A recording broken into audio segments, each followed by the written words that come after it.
Écoutez, moi qui suis maintenant plâtrier depuis 40 ans, j'ai 60 ans, je me rends compte que j'ai toujours travaillé dans le traditionnel, la restauration de patrimoine. J'ai toujours cru que la plâtrerie ne pouvait pas évoluer. Je me rends compte par rapport à ce que j'ai vu ce matin que l'innovation des jeunes, l'invention, tout ce qu'ils peuvent créer, c'est absolument incroyable. Ils ont fait des choses complètement innovantes et je suis absolument époustouflé. Alors évidemment, derrière, il y a les éducateurs, il y a les enseignants.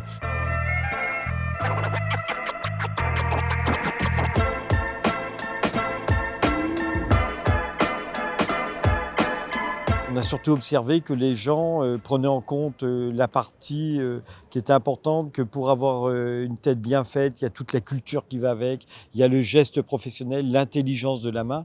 Mais une intelligence de la main, elle va aussi avec tout l'intellect qui va avec. Et que les jeunes qui sont arrivés là, souvent n'étaient pas arrivés par cette voie qui au début leur était vraiment prédestinés ou destinés, mais qu'en fin de compte, ils se découvrent. Et aujourd'hui, nous en avons fait une illustration qui est extraordinaire, car on voit que cette 24e édition du Challenge des métiers du plâtre a battu tous les records de ce que pouvait attendre. On a ressenti cet amour du travail bien fait tout au long de la matinée.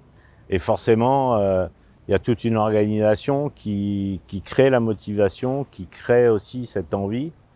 Et ce challenge des métiers du plâtre, c'est remarquable parce qu'on s'aperçoit que tous les jeunes et tous les formateurs aussi et les créateurs de ce challenge, c'est un vrai succès. Parce que l'essentiel de ce challenge est aussi de motiver les jeunes et de leur donner envie de continuer. Et là, on a ressenti cette envie et par rapport à tout ce qui a été exposé ce matin, c'est magnifique avec il y a à la fois le côté technique, fabrication dans le détail, et puis il y a aussi le côté créatif qui est aussi exceptionnel. Et le côté aussi, ce qui a été très souligné, c'est que savoir faire, c'est bien, mais savoir le dire, c'est mieux.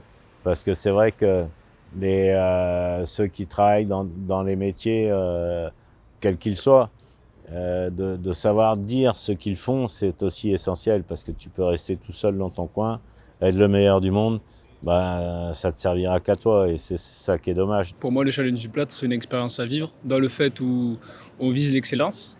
Et puis dans le plâtre, c'est un métier assez manuel où on n'a pas forcément beaucoup de visibilité. Et le seul moyen d'exprimer au moins, ne serait-ce qu'un peu, notre savoir-faire et l'excellence qu'on peut donner, c'est à travers le challenge du plâtre qui est reconnu à travers plusieurs établissements et pas mal de personnes aussi. Quand on fait confiance aux jeunes, on n'est jamais déçu par le résultat. Et ce challenge de la PMP, il est là pour mettre en valeur ces jeunes, pour montrer que nos métiers sont des métiers qui peuvent faire envie et qui correspondent à tout un tas de valeurs que notre société doit porter. L'investissement personnel, le savoir-faire technique, l'évolution, l'envie de bien faire, à faire des ouvrages qui correspondent à quelque chose. Quand on est dans le bâtiment et dans les métiers du plâtre, on se promène, on montre, j'ai travaillé là, c'est moi qui l'ai fait. Et ça, c'est important que tous nos jeunes le sachent et que les parents qui doivent, à un moment, faire des choix d'orientation pour leurs enfants, sachent qu'il y a une vraie valeur dans ces métiers-là. Il y a du savoir-faire, il y a du savoir-être et il y a de l'emploi.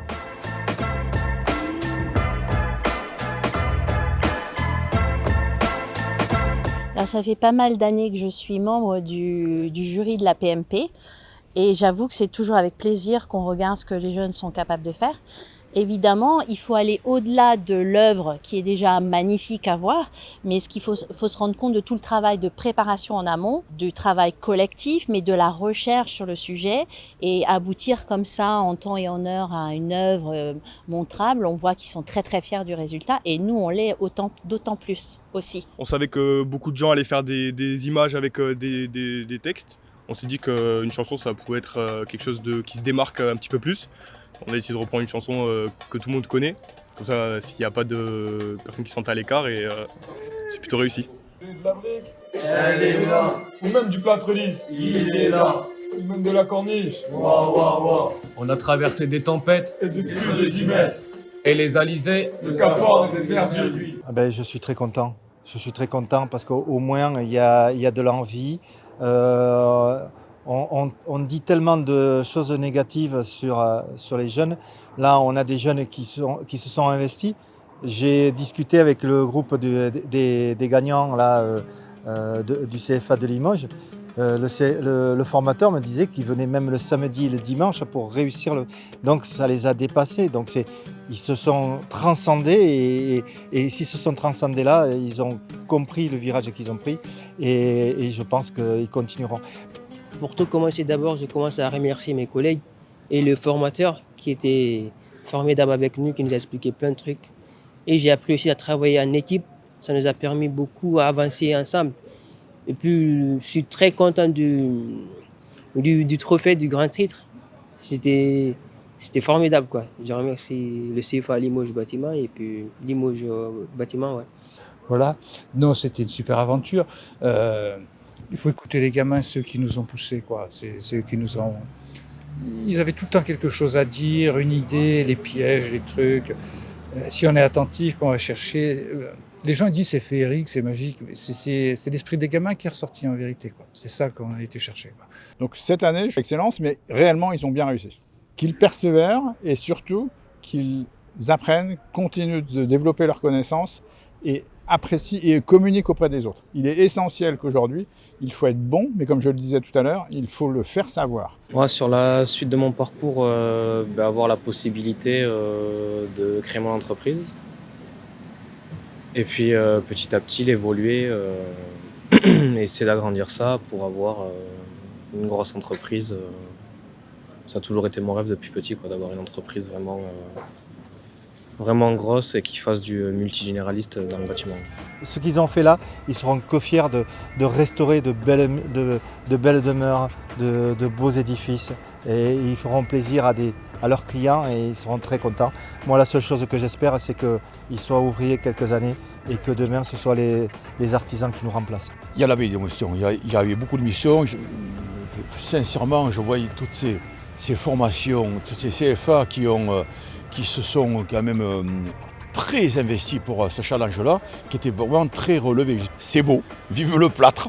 Eh ben, ce qui est bien, c'est qu'aujourd'hui, on voit que les métiers manuels reprennent enfin un peu de leur noblesse parce que la technique et le manuel, c'est quand même le quotidien de ce qui nous entoure, hein, dans plein de secteurs.